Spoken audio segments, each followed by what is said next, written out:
Hi friends, welcome to shell scripting course. Let me provide the course overview before going to start our shell scripting course. See, in our Unix world, shell scripting is a great way to automate repetitive tasks so that we can save our valuable time. Then what is a shell script? In simple terms, shell script is a sequence of system commands pasted in a text file. So why we need to place our commands in a text file or why we need to create a shell script? Simply to automate repetitive tasks or tasks. Now let me provide a very simple example to understand the usage of shell script. Just assume that on my host I have a web server called HTTPD. And with this HTTPD, I have a small requirement in my day-to-day life. That is, every day I need to find what is the version of HTTPD and what is the current status of HTTPD and then what is the port used by HTTPD. Then how we can get the information? Generally with the help of some commands.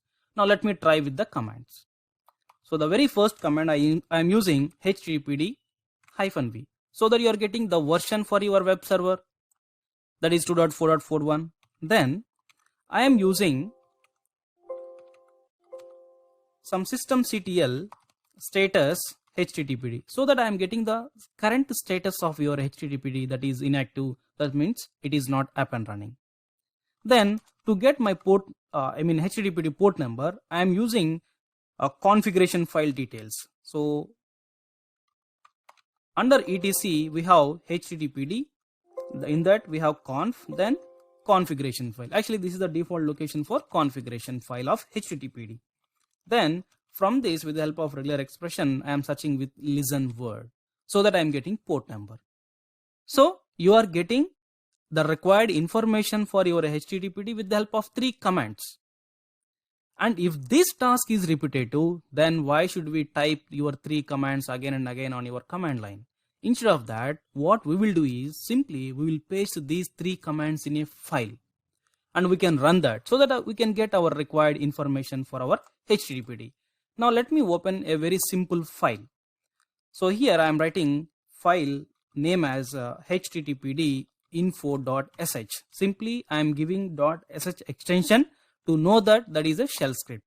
And the very first line I am writing bin bash. Don't worry about that line. That is actually shebang line. We'll discuss in detail about shebang line in our course. Now let me provide your 3 commands. The very first command to get version, then to get the status of HTTPD. That's it. Fine. Now let me provide execution permission for this. Now I am running that. Yes, you are getting your required information now with the help of a single file. Instead of running 3 commands, you are running only 1 file so that you are getting your Apache version, the status, and then port number. So what we did, simply we pasted our commands in a text file. Of course, that text file we are calling it as a shell script and we are providing extension for that as sh. That's fine. Now simply we are pasting our commands in a file and we are getting the required information. But my requirement is I don't want to get my output in this way, server version Apache / some parentheses and server build, something like that. Simply I want to get 2.4.41 is Apache version and the current status of Apache is inactive and the port number is 80. I don't want to get the remaining lines and the remaining words. Then we have to enhance our shell script. Now we can enhance our shell script by using the concepts like variables, filters, conditional statements, loops, functions, and many more. Now let me take some of them so that I can enhance our shell script. So what I am doing is, see that actually I am getting the version in this way, but I want to enhance that. I want to get only 2.4.41. So for that, don't worry about all these things. We'll discuss in detail. Simply, I am using awk command here.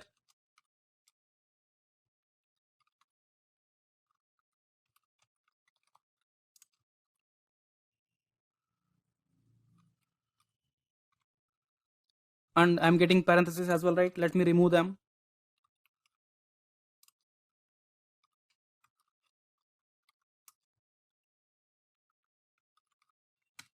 That's it.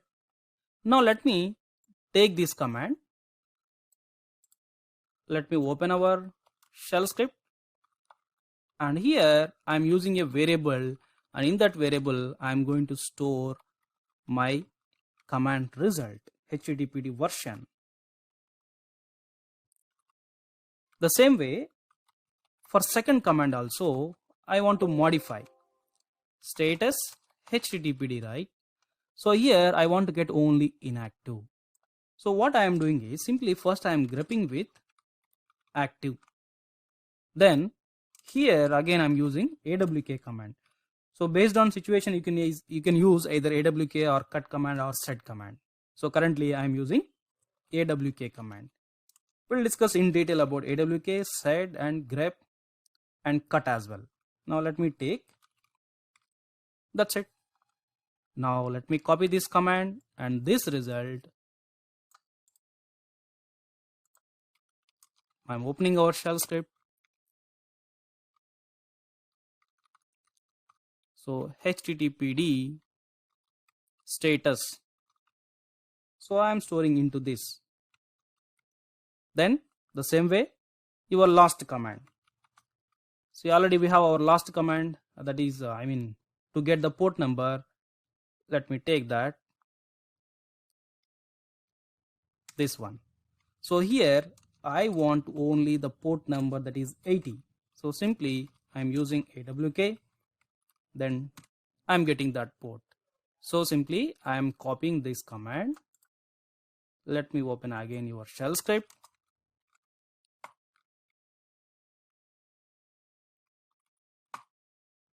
So here I am taking one more variable called httpd port, then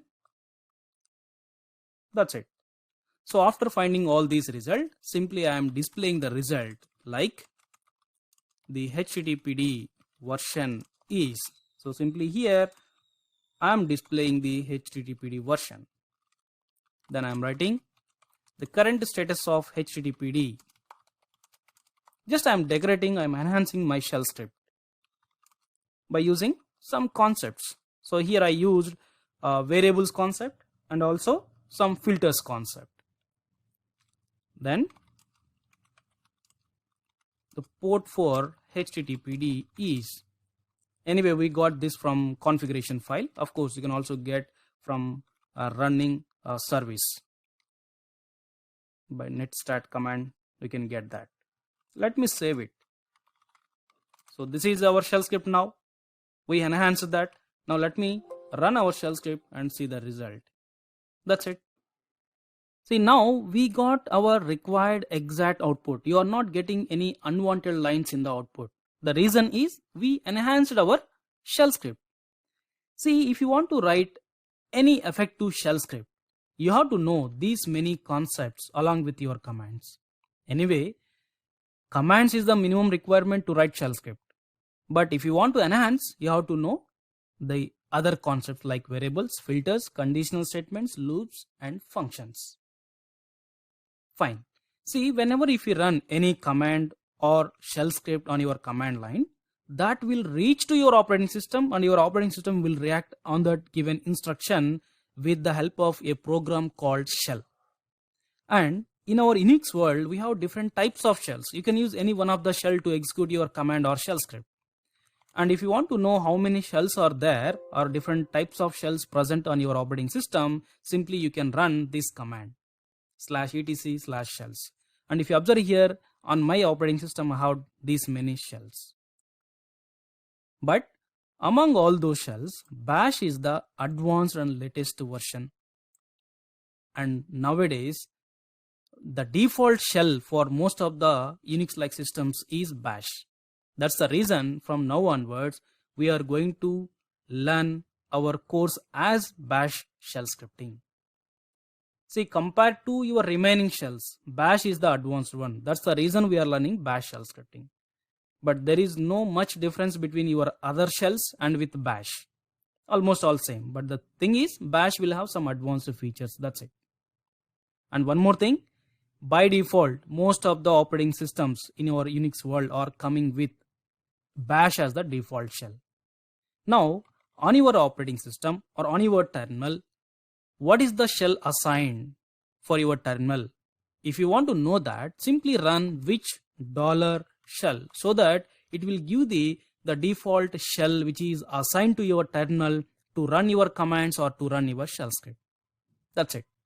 So guys, finally our course is bash shell scripting and this is the advanced one. That's fine. Now in my entire course, what are the concepts I'm going to cover? So these are the concepts I'm going to cover in my entire course. That's it.